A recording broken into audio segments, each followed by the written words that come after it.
सोरसन माता जी को एक शक्तिपीठ के रूप में पूजा जाता है। राम राम सा। मैं मनोज कुमार हर बार की तरह आपको हाड़ौती के एक ऐसे दर्शनीय स्थल पर घुमाने ले जा रहा हूँ जहाँ पर राजस्थान की एकमात्र ऐसी लोक देवी विद्यमान है जहाँ पर उनकी मूर्ति की पूजा ना कराकर उनकी शक्तिपीठ की पूजा की जाती है। तो मैं बात कर रहा हूँ सोरसन बारा में विद्यमान ब्रह्माणी माता के मंदिर की। तो जब हम ब्रह्माणी माता के दर्शन के लिए गए तो वहाँ पर मेला लगा हुआ था, नया साल का दिन था तो मेला लगा हुआ था। तो हम भी मेले में घूमते फिरते और थोड़े बहुत इन बिखरे हुए बालों को संवारते हुए चल पड़ते हैं माता के दर्शन करने के लिए। माता का मंदिर इस सोरसन अभयारण्य के बीच में ही विद्यमान है। ये एक प्राकृतिक वातावरण से परिपूर्ण एक अद्भुत रमणीय पर्यटन और धार्मिक स्थल है। मंदिर के आसपास ही प्राचीन धर्मशालाएं और घर विद्यमान हैं जिनके बारे में वीडियो में आपको आगे बताऊंगा। तो चलते हैं मंदिर में माता के दर्शन करने। ये मंदिर का प्रवेश द्वार है। जैसे हम प्रवेश द्वार की तरफ बढ़ते हैं और मैं अपने जूते खोलता हूँ तो मुझे एक अजीब सी धुन सुनाई देती आई। तो मैं उस धुन को सुनने के लिए उनके पास चला जाता हूँ।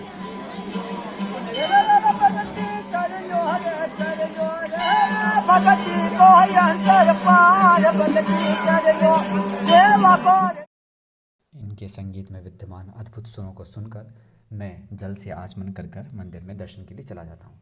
कहा जाता है कि आप कहीं पर भी दर्शन करने जाओ तो शुद्धिकरण आवश्यक है। तो जल से आचमन कर कर हम मंदिर में अंदर प्रवेश करते हैं। मंदिर में जैसे हम प्रवेश करते हैं तो आज मेले का दिन था इसलिए थोड़ी भीड़ लगी हुई थी, परंतु फिर भी दर्शन सुलभ थे क्योंकि इतनी भीड़ भी नहीं थी। जैसे हम मंदिर में जाते हैं तो जगह जगह बोर्ड लगे हुए थे कि यहाँ पर मंदिर परिसर में फ़ोटो खींचना अलाव नहीं है। तो फिर मैं आपको गर्भगृह के दर्शन नहीं करा सकता, केवल मंदिर के इस भारी भूभाग के दर्शन कराऊंगा। मंदिर में माता का ये श्री विग्रह इस रूप में विद्यमान है। तो चलते हैं मंदिर के पर्यटन करने के लिए। जब मैं घूमता हूँ तो मुझे यहाँ पर एक छोटे पंडित जी मिलते हैं। भैया यहाँ वीडियो बना सकते हैं क्या? ठीक है, हमने आपकी परमिशन ली भाई। तो छोटे पंडित जी से फोटोग्राफी की आप परमिशन लेकर हम निकल पड़ते हैं आगे। तो माता के गर्भगृह के दाहिने भाग पर एक ये प्रवेश द्वार है जहाँ पर शिव मंदिर जाने का एक रास्ता बना हुआ है।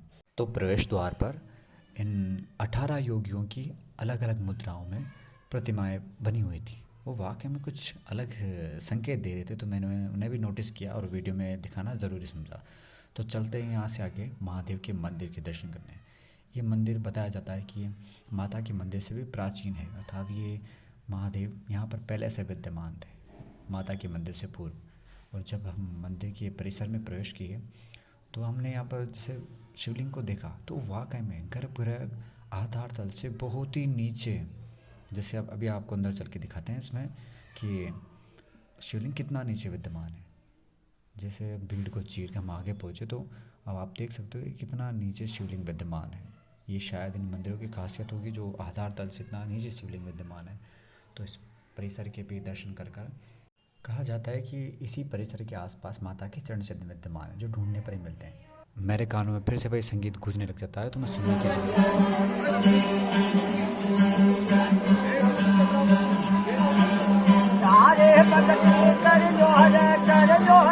संगीत सुनकर भगवान के इन चरण चिन्ह शंख चक्र गदा पद्म सूर्य चंद्र के दर्शन कर कर हम आगे बढ़ जाते हैं मंदिर परिसर के पास विद्यमान इस तालाब से, जहाँ से ये सोरसन अभयारण्य का हिस्सा प्रारंभ हो जाता है।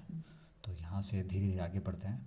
सौंदर्यकरण के पश्चात इस मंदिर का ये तालाब थोड़ा सुंदर दिखने लग रहा है। इसके चारों तरफ एक बाउंड्री की हुई है जिस पर पर्यटक आराम से खड़े होकर इसमें जल में विद्यमान जलीय जीव जंतु को देख निहार सकते हैं।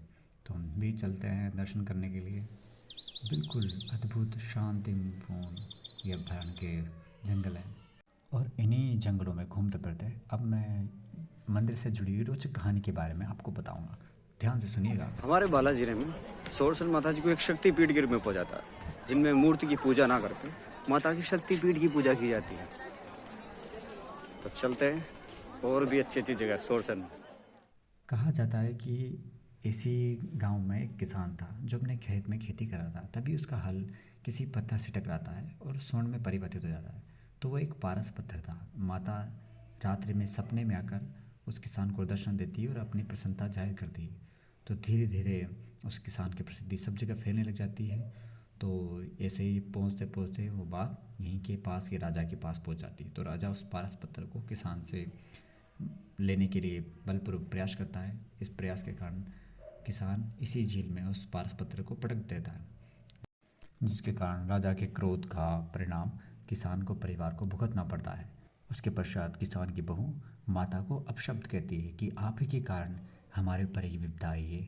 इसलिए माता क्रुद्ध होकर वापस यहाँ से जाने लग जाती है।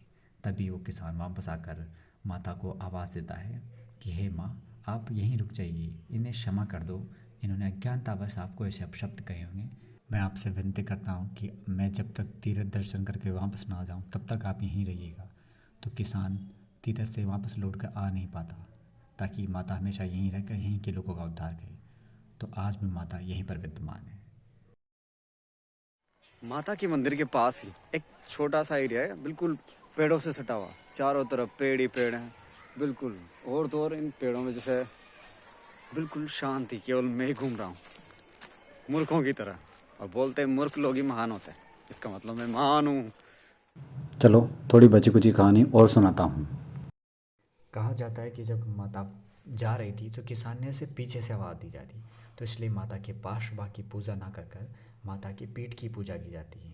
तो आज भी इन्हीं जंगलों में माता की वो अनमोल कथा है, उनका भक्ति भाव महात्मा यहाँ पर गूंज रहता है। जब आप एकांत में इन जंगलों में अपना समय व्यतीत करोगे तो आपको यहाँ की दिव्यता अनुभूत होगी और अनंत आनंद की प्राप्ति होगी। यहाँ पर अनेक स्थान है जहाँ पर कई योगियों ने अपने जीवन में तपस्या करके अपना तपोबल सिद्ध किया होगा।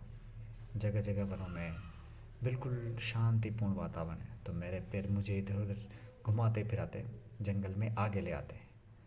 और जैसे जैसे मैं आगे बढ़ता हूँ तो ये झील वाला इलाका है नदी के पास, जहाँ पर पानी की वजह से ये नमी हुई है। तो मैं यहाँ पर अपनी जिज्ञासाओं को बढ़ाता हुआ आगे पीछे घूमता रहता हूँ। यहाँ पर इन झूठ मूठ की हरी भरी झाड़ियों से होते हैं, ये शायद सेंचुरी तो नहीं पर सेंचुरी जैसा ये सोर्स है अभ्यारण। अभ्यारण इसलिए मतलब यहाँ पर वन्य जीव जंतु अभय बिना भय के घूम सकते हैं, इसलिए अभ्यारण बोलते हैं। अब वन्य जीव तो नहीं पर इंसान तो बिना भय के घूम सकता है, बिल्कुल शांति हरियाली तो है इसी। इस अभ्यारण्य में पशु पक्षियों की अनेक प्रजातियां विद्यमान है और औषधीय पादप भी विद्यमान है। तो मुझे जैसे इस पानी में कमल के फूल जैसा एक फूल दिखाई देता है। मैं अपनी जिज्ञासा के लिए उसे तोड़ता हूँ। ये वाकई में कमल तो नहीं था, लेकिन फिर भी एक सुंदर पुष्प था। इस पुष्प को देखकर मेरे मन में एक जिज्ञासा जाहिर होती, और वो है सांख्य दर्शन की। अब आप ध्यान से सुनिएगा। सांख्य दर्शन अनुसार ये संसार कुछ भी नहीं है, प्रकृति और पुरुष का खेल है। वैसे जब इंसान प्रकृति के संपर्क में आता है तो उसे उसी मोक्ष की प्राप्ति होती है जिसका वर्णन सांख्य दर्शन में किया गया है। तो यही शांति, यही सुख, यही मोक्ष है और कुछ नहीं है। मानवीय हस्तक्षेप से यहाँ पर पशु पक्षी बहुत ही कम है, फिर भी मुझे यहाँ पर इस सेंचुरी में मुझे मेरे अलावा कोई जंगली नहीं मिला, मिले तो ये छोटी मोटी बकरियाँ। इन बकरियों द्वारा जंगल का सूनापन थोड़ा ही कम होता है। इसके अलावा मुझे यहाँ पर एक शिकारी, आवाज़ सुन रहे हो, नीलकंठ, किंगफिशर भी बोलते हैं, ये दिखाई देता है। ये अपने शिकार के लिए नदी के ऊपर पेड़ पे बैठा है कि किस प्रकार वो एक क्षण इसे प्राप्त हो जिसमें ये अपना लक्ष्य भेद पाए। तो यहाँ पर जितना हो सके अपनी जिज्ञासाओं कामनाओं को शांत कर कर मैं अपनी अनंत यात्रा को आगे बढ़ाता हुआ आगे बढ़ चलता हूँ वापस माता के मंदिर के परिसर की तरफ। इस नदी के उस हिस्से से जहाँ पर पानी बहुत कम था, वहाँ से नदी को पार कर कर अब चलते हैं मंदिर की तरफ, उन पुरानी धर्मशालाओं के बारे में जो मैंने प्रारंभ में बताई थी। ये मंदिर के पास एक कुंड है, ये बिल्कुल ही ज्यामिति पैटर्न पे हुआ है। बहुत सारी सीढ़ियाँ, बहुत सारे उतरने के मार्ग बने हुए हैं। इससे आगे बढ़ते हैं तो ये एक पवित्र वृक्षों का बगीचा है जहाँ पर बिल्व वृक्ष, अनेक औषधीय वृक्ष है, जहाँ पर एक वृक्ष पर ये बंधन बंधा हुआ था। अब इससे एक मनुष्य की इच्छा पूरी हो या ना हो, लेकिन इस पेड़ की इच्छा पूरी रहती है, क्योंकि ये बंधन बंधने के बाद मनुष्य इसे काटता नहीं। यही बांधने का वास्तविक अर्थ है। आप यहाँ से चलते हैं तो आगे मंदिर के पास ये छोटे छोटे मंदिर बने हैं जो शिव जी के मंदिर हैं। अब चलते हैं मंदिर के पास की पुरानी हवेलियों में। इनमें अभी कोई नहीं, लगभग अभी इस जर्जर अवस्था में, फिर भी मैं इनके अंदर जाकर इनका अवलोकन करता हूँ कि क्या विरासत में कुछ ना कुछ अवशेष ही उसकी महानता को दर्शाते हैं। भले प्राचीन हो, परंतु प्राचीनता भी एक अपने आप में एक इतिहास होती है। तो एक हवेली है प्राचीन, इतने सारे इसमें कक्ष बने हुए हैं, 2 मंजिला इमारत है, अभी थोड़ी जर्जर हो चुकी है, परंतु फिर भी ये प्राचीन होकर भी एक प्राचीन धर्मशाला जैसा दिख रहा है। अंदर वैसे कुछ नहीं है, फिर भी प्राचीन अवशेष कुछ ना होकर भी बहुत कुछ होते हैं। तो मैं अकेला इसके अंदर घूम रहा हूँ बिना डर के। हवेली में भले ही कोई नहीं हो, परंतु महादेव यहाँ पर विद्यमान थे, तो इनको प्रणाम कर कर हवेली में थोड़ा बहुत निरीक्षण करने के लिए मैं ऊपर चढ़ जाता हूँ। इन सीढ़ियों से होते होते जैसे ऊपर जाते हैं तो कि यहाँ पर लगता है कि कुछ देखने का होगा, परंतु ये बिल्कुल ही जर्जर हो चुकी है। तो इसमें घूमना थोड़ा ठीक नहीं पड़ेगा, क्योंकि कभी भी टूट सकती है, क्षतिग्रस्त है, इसलिए मैं इसमें ज़्यादा अंदर तो नहीं जाता, लेकिन फिर भी अपने पूरे प्रयास के साथ इस जगह को डिस्क्राइब करता हूँ। तो अब यहाँ से वापस चलते हैं, क्योंकि हालत कुछ वाकई में ख़राब है, इसलिए थोड़ा बहुत डर लग रहा है। और ये क्या, इससे मैं डरता नहीं, पर ठीक है थोड़ा बहुत ज़्यादा वाला लग गया था। चलते हैं मेले में। मेला तो वाकई में बचपन में घूम सकते हैं, बड़े होने के बाद मेला केवल देख के काम चला सकते हैं। फिर भी मेरी इच्छा थी कि वे कुछ निशानी के रूप में यहाँ से ले जाऊँ। तो मैं, सर्दी का मौसम भी था, तो अपने लिए एक प्यारा सा टोपा ले लेते हैं। इसमें मेरे बड़े बड़े बाल आसानी से ढक सकते हैं। और इसके बाद थोड़ा बहुत घर की डेकोरेशन के लिए ये फ्लावर्स लेके निकल पड़ते हैं। अगर वीडियो अच्छी लगे तो लाइक शेयर कमेंट ज़रूर करें। Thanks for watching.